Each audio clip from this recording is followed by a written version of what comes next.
weeks, we eventually got there. In fact, I mean, that all sounds very straightforward, but it wasn't as straightforward as it sounds, because it was just a really nerve-wracking experience, because every time you send out an email to a massive list like that, it's kind of like you're putting yourself out there. So there's definitely an underlying fear of rejection there, or it's also a fear of, look, I don't want to be spammy, you know.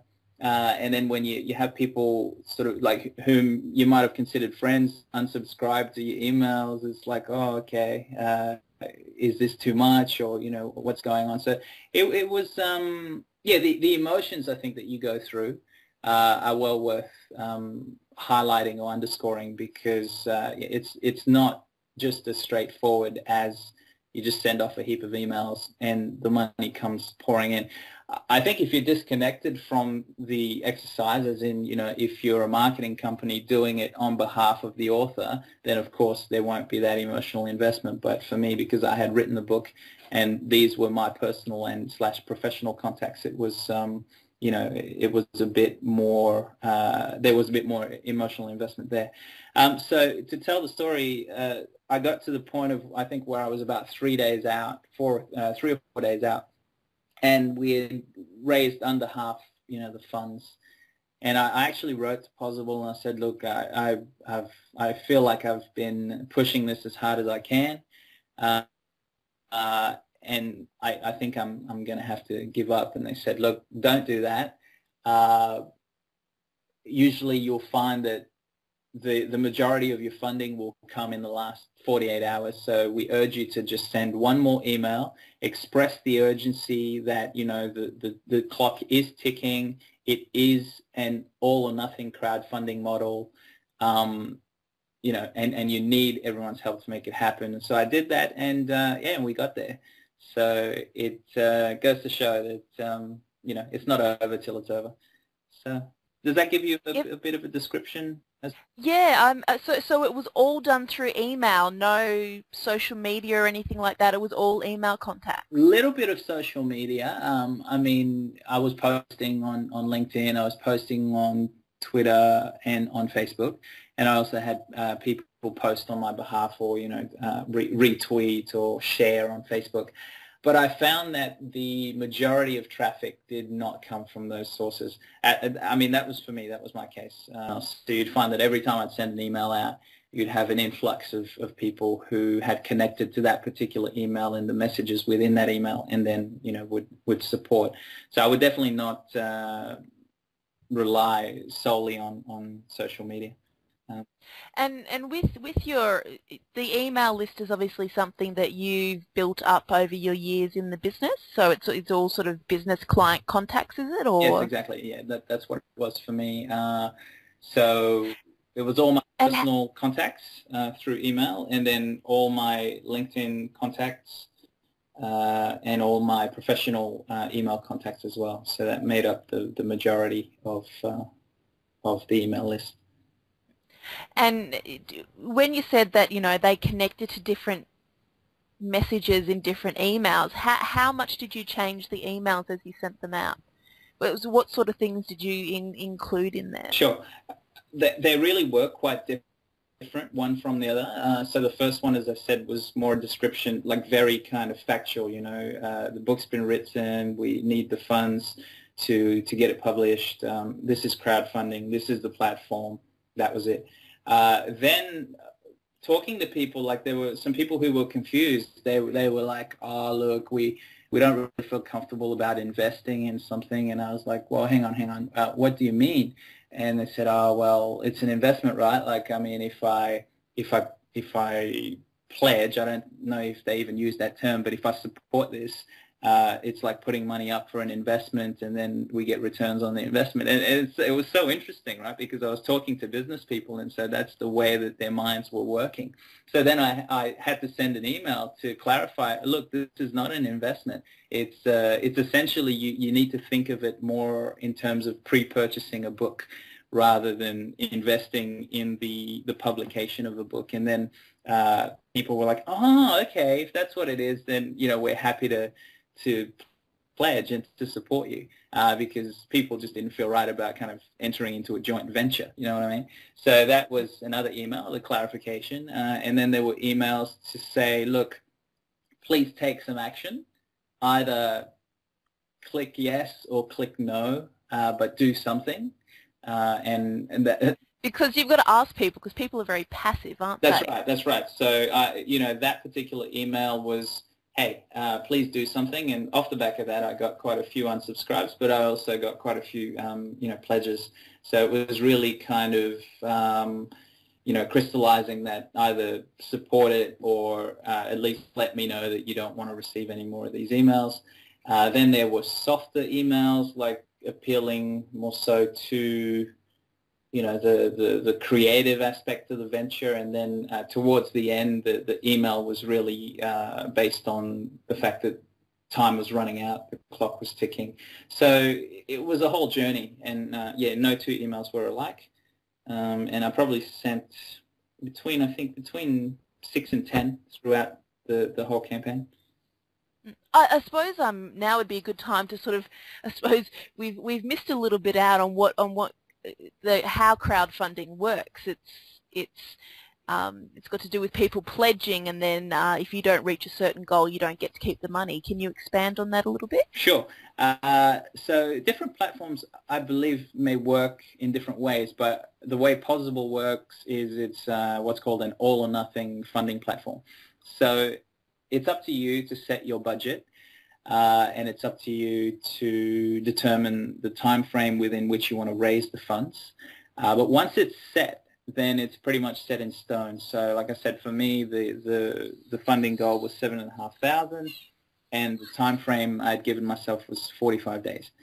So I had to raise the $7,500 within the 45 days. Otherwise, you know, I wouldn't receive a cent, and neither would Pozible. I mean, Pozible, you know, they run their business by taking a percentage of the funds that are raised. So, and that's for, I guess, giving us the privilege to use their platform. So that's what's meant by the kind of all or nothing funding model. And it's a bit of a win-win, isn't it? Because you pledge your money, and if it doesn't make it, you don't lose your money. That's it. And if it does make it, then there are rewards. So would you be able to describe this concept of rewards and what you rewarded your pledges with? Sure. So for me, I had a few rewards. The smallest reward was for a pledge of $15, which was the Kindle version of the book. So that's what those supporters will receive. For $25, there is a personalized copy, so a physical copy of the book. For $40, there's the personalized copy and attendance of the book launch, which will be in Brisbane in August, on the 16th of August. And the top reward was actually for $250, which included the book, or a couple of copies of the book personalized, a couple of tickets to the book launch, also 3 hours of consulting time. So that one was, you know, kind of thinking a bit outside the box, because, I mean, with rewards, it's kind of tricky, and I think that's where you can really get creative, and people really appreciate the creativity, because, of course, the only product that I was producing through this process was the book, and so you kind of keep coming back to, well, I'm going to give you the book, and I'm going to give you the book, and I'm going to give you the book. But I've heard stories of people, you know, saying, well, if you pledge, you know, I don't know, a few hundred or a couple hundred, 500, whatever, I'll come to your house and I'll cook you dinner or whatever. So I think it does pay to be a little bit creative when it comes to offering the rewards. They don't have to be so directly linked to the product that is actually being produced. And in my case, given that it was a business audience, I got creative with that sort of top pledge amount there of $250 by offering some consulting time. And actually three people took me up on that, so that was a total of $750 you know, dollars just for that particular reward alone. So that was good.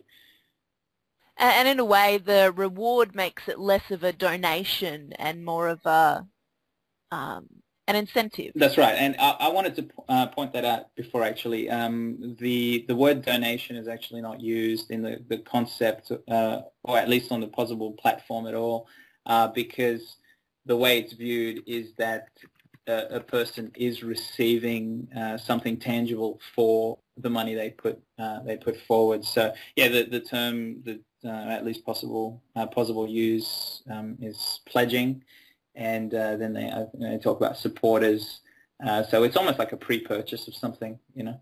And to touch on the all or nothing crowdfunding model, the reason that Possible operate this way is that if you've stated that you need X amount, so in my case, 7,500 to produce the product, the reason they don't let you keep the funds if you don't make your target is because there's a risk that the product won't actually be produced, which then creates a risk of the people who have, you know, put forward money by pledging and supporting, not receiving the rewards that they're expecting. So that's one of the reasons why the platform is all or nothing.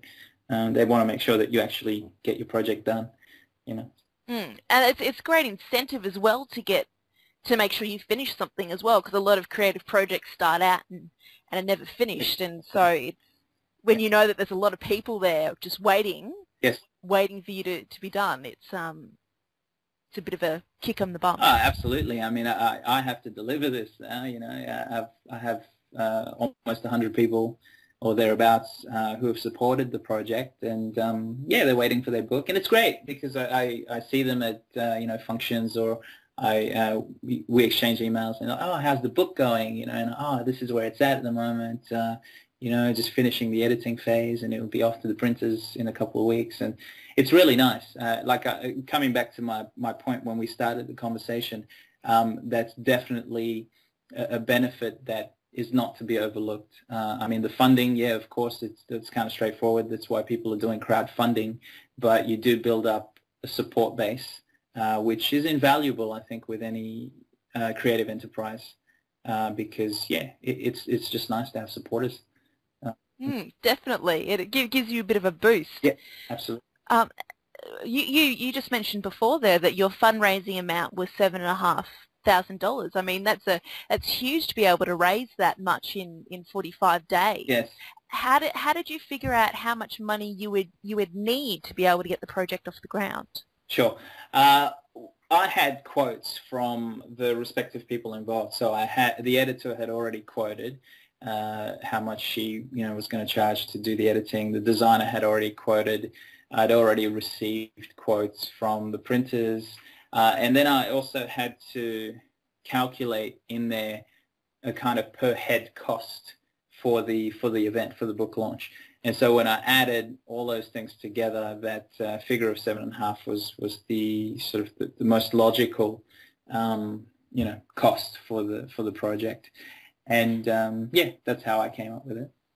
How did you go about finding your editor and the printers and whatnot? Well, it's quite interesting. I actually attended a book launch for a colleague or an associate of mine within the network of strategy consultants. She released, her name's Monique Beadles, and she launched her book last year sometime. And at the launch, she gave a mention to her editor, whose name is Desley Page, by the way, if anyone is looking for an editor.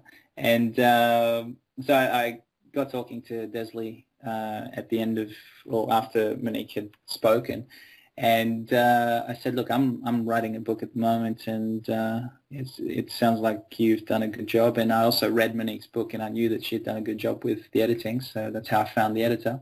The designer, look, I'd used her for a number of projects in the past, both for myself directly and also for clients that I work for.